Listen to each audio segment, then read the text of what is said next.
नमस्कार, संतोपदेश में आपका स्वागत है। आज हम जानेंगे संत तुकाराम महाराज जी का अभंग है। जे का रंजले गांजले त्यासी म्हणून जे आपुले तोची साधू ओळखावा देव तेथेची जाणावा। अर्थात संत तुकाराम महाराज क्या कहते हैं, हमें ये जानना है। महाराष्ट्र के सबसे फेमस संत, मेरे फेवरेट संत है संत तुकाराम महाराज जी। तो जानते जे का रंजले गांजले, इसका अर्थ क्या है? हर बार हम मतलब इसका अर्थ क्या होता है? गरीब, दीन, तुच्छ, जिसका त्रास मतलब जिसको बहुत अत्याचार हुए।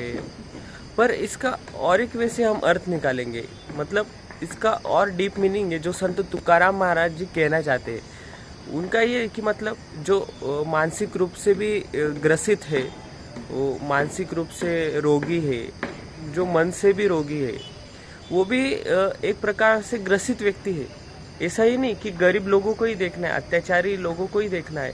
ऐसा नहीं कि जो मानसिक वे से भी रोगी है, दुखी है, समाज में जो लोग बहुत पीड़ा में हैं मानसिक रूप से, शारीरिक रूप से तो है पर मानसिक रूप से भी, इन पर जो अत्याचार हुए, जो अपनी पीड़ा को समझ नहीं पा रहे, खुद की पीड़ा को, जो बहुत पीड़ित है मन से भी तन से भी, वे जो लोग हैं इनको रंजले गांजले कहते हैं। जे का रंजले गांजले त्यासी म्हणून जे आपुले, मतलब उन लोगों को जो अपना मानता है। त्यासी म्हणून जे आपुले, इन लोगों को जो अपना मानता है।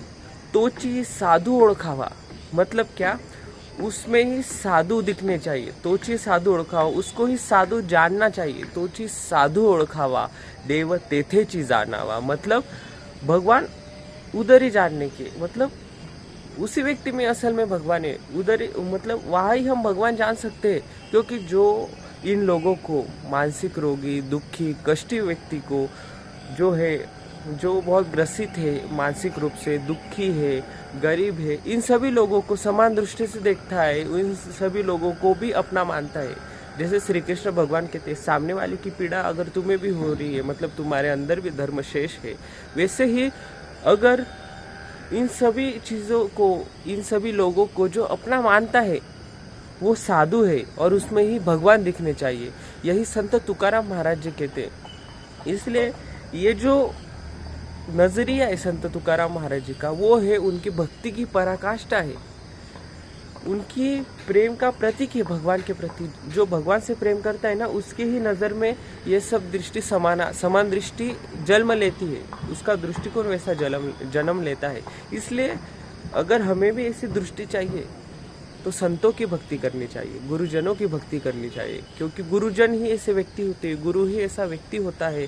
व्यक्ति क्या, गुरु क्या नहीं है, व्यक्ति कहना भी मुश्किल है गुरु को। गुरु भगवान से भी बढ़कर है।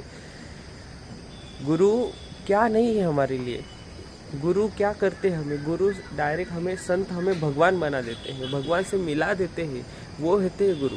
इसलिए संतों की पूजा करो, संतों की भक्ति करो, गुरु का गुणगान करो, वही हमें भगवान तक ले जाएंगे, वही हमें ऐसी दृष्टि देंगे, इस दृष्टि में भगवान की सृष्टि देंगे। इसलिए संत तुकाराम महाराज जी कहते वो ध्यान रखो, सब अपने हैं। जे का रंजले गांजले त्यासी म्हणून जे आपुले, दीन, दुबळे, तुच्छ, मानसिक ग्रसित, दुखी सभी अपने हैं, उनको अपना मानो, तभी साधुपन जन्म लेगा और तभी हम भगवान को जान पाएंगे। धन्यवाद। आगे जानेंगे हम और एक महाराष्ट्र के संत के बारे में। धन्यवाद।